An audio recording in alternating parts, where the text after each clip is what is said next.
under the bottom rope. This is day 8 of my hashtag Wrestle Challenge 365. And so I wanted to do something different. You know, I've been doing reviews on Twitter, so if you guys haven't seen them here on the Spreaker app or iHeart or anything, it's because I've been doing my reviews on Twitter and such, just writing them out, kind of blogging a little bit, getting into that. Interesting. But if you want to check them out on the tweeters, at Big Bad Boo Bears, where you can follow me, and I'm working on a Discord. I'm working on a Discord for the podcast, so we're going to keep you guys informed on that, and you know, in the future we'll try and get something going with that. I see a lot of interesting potential there for the podcast, so I'm working on it. I'll get you guys some information as soon as possible. Me and Sean are planning on doing a full show Sunday, so you guys can tune in to another edition of the World Wrestling Podcast. But today, on the 8th day of Wrestle Challenge 365, I want to do something special. And you know, we're going to do a watch-along. I've never done a watch-along, so we're going to see how this goes. Basically, we're going to do an episode of Raw. It's January 1st, 1996. And this is the first ever Raw Bowl elimination themed Raw. Like, it's interesting.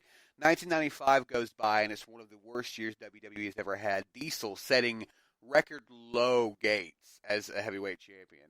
And so you're expecting 1996 to be this refreshing, you know, breath of fresh air for WWF, and it's not. A lot of other things go down in WWF, but this is not starting off very well. January 1st, 1996, the WWE Tag Team Champions, the Smoking Guns, take to the ring to battle 4 formidable teams. Plus, Diesel goes one-on-one with King Mabel.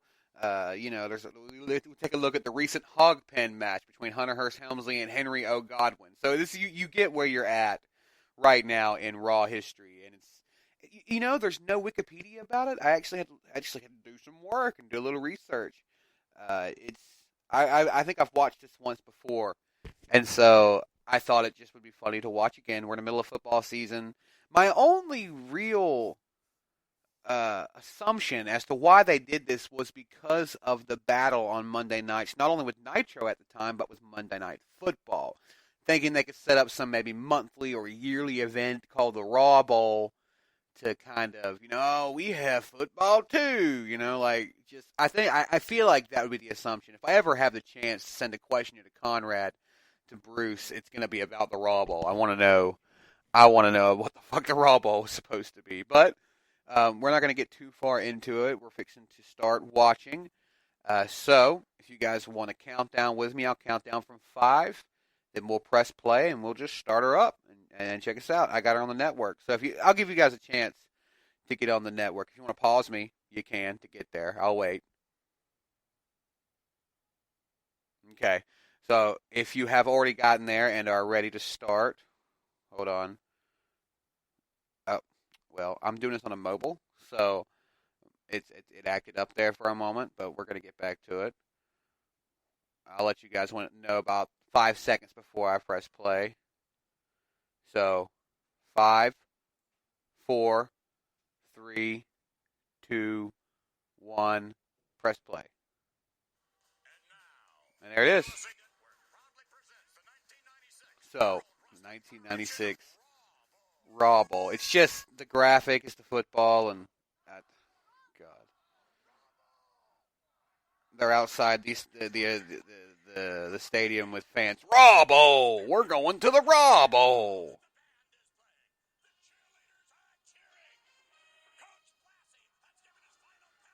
Oh Jesus! You know, Jim Ross.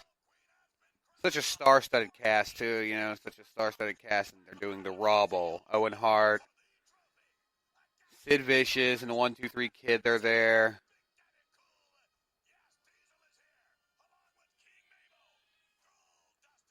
Goldust, I love Goldust. Oh, no. Scheme Gene and the Hawkster. Billionaire Ted, this is one of theirs. Oh, Jesus, I didn't realize that was on here, too. And so we're back in that classic Raw setup. You know, they've got the big paper Monday Night Raw thing out front for people to run through. The ring is green. Yes, it's green, folks. I think it's got yard lines on it too. Jerry Musburger King and Vin McMahon are the guys behind the mic here, which would be Vince and Jerry the King Lawler, which is just interesting. And he's wearing a Cleveland Browns jersey. I don't know why. I don't understand anybody who would want to wear a Cleveland Browns jersey.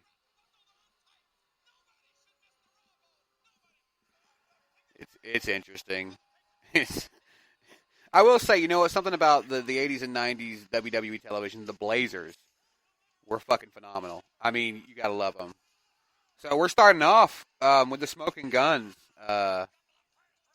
Billy and Bart Gunn out to, to defend their tag team championships. And they've got jerseys on, guys. Those like half jerseys where you can see their belly button. You can see their belly button. It's interesting, folks. It's interesting. So coming out next sounds like Yokozuna and Owen Hart. I love Owen Hart. Okay, so they're wearing jerseys, and Owen says 1, like Raw Bowl, number 1.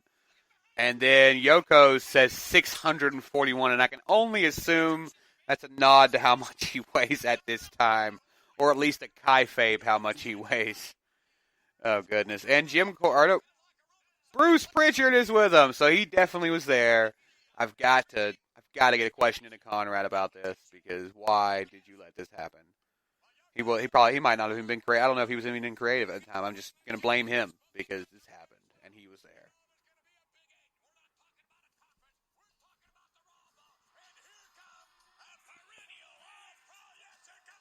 So, here comes is that Savio Vega. Yeah, it's Savio Vega and Razor Ramon all coming out to the ring now.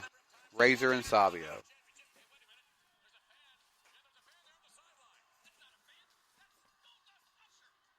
What are you doing? Yeah, Savio and Razor out to the ring. What are they doing? What are they doing?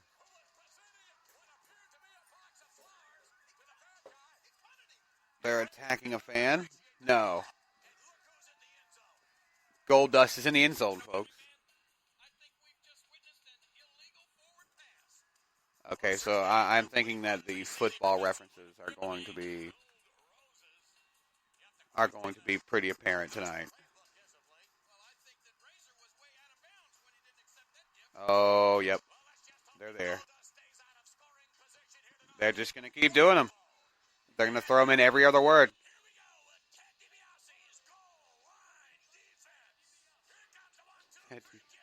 Gold line defense.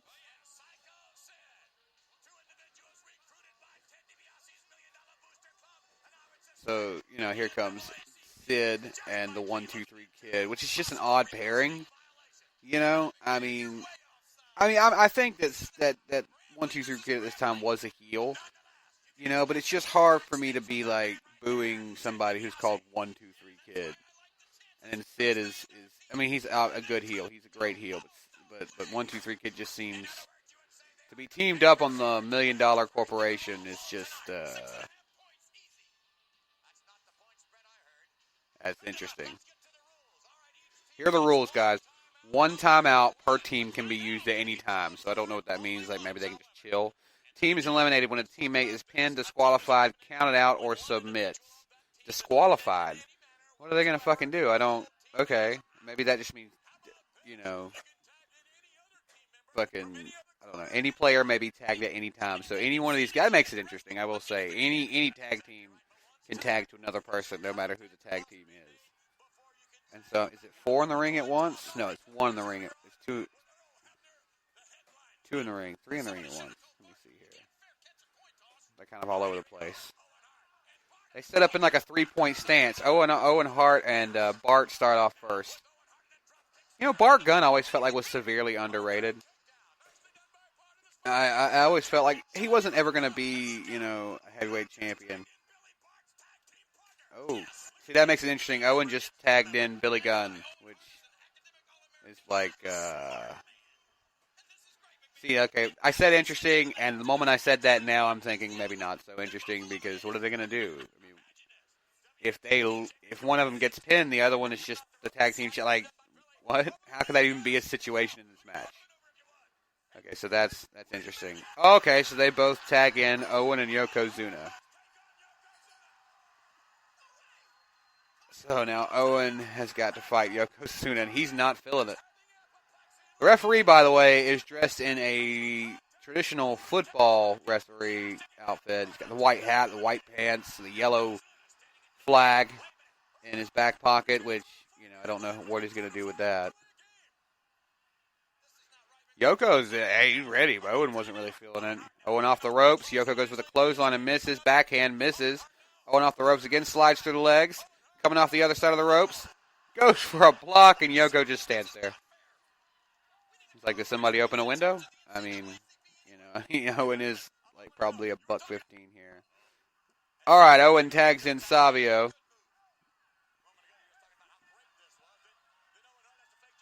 Vince, I'm not so sure this is that great. Just so we get that clear.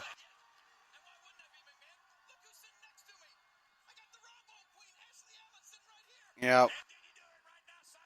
Jerry in full puppy season form. Savio off the ropes gets a big backhand for his troubles. Oh, God, big elbow from Yoko is missed, but here comes Savio back at him. Yoko with the big scoop slam. I thought he was about to drop the leg already. That jersey just looks like a poncho, which I'm pretty sure it is just a poncho. Yoko was a big man. That was a big man. 1, 2, 3 kid in the ring after the tag from Yoko.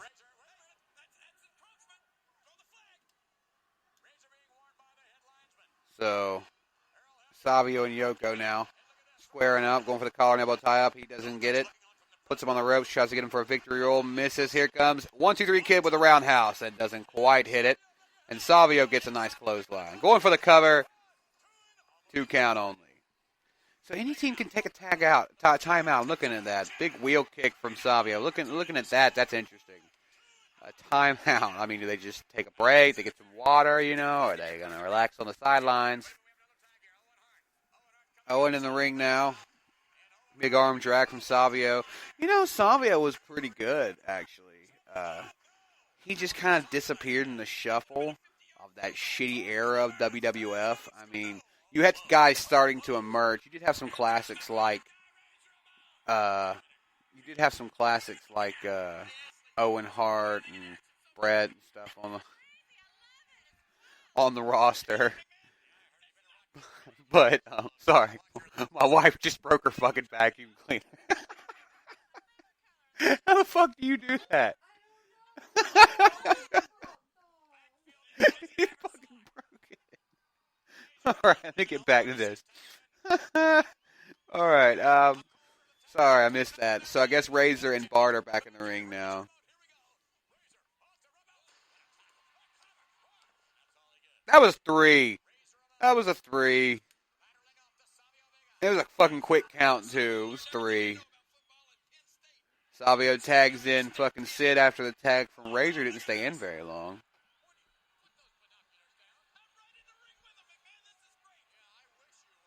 Cheers, King Lawler.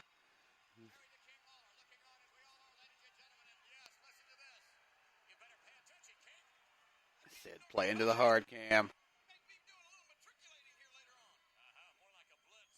Yeah, Savio always felt like was a smidge underrated, because he was a pretty damn good wrestler. I've watched a little bit of his stuff from Puerto Rico, and I've watched some of his stuff from WWF.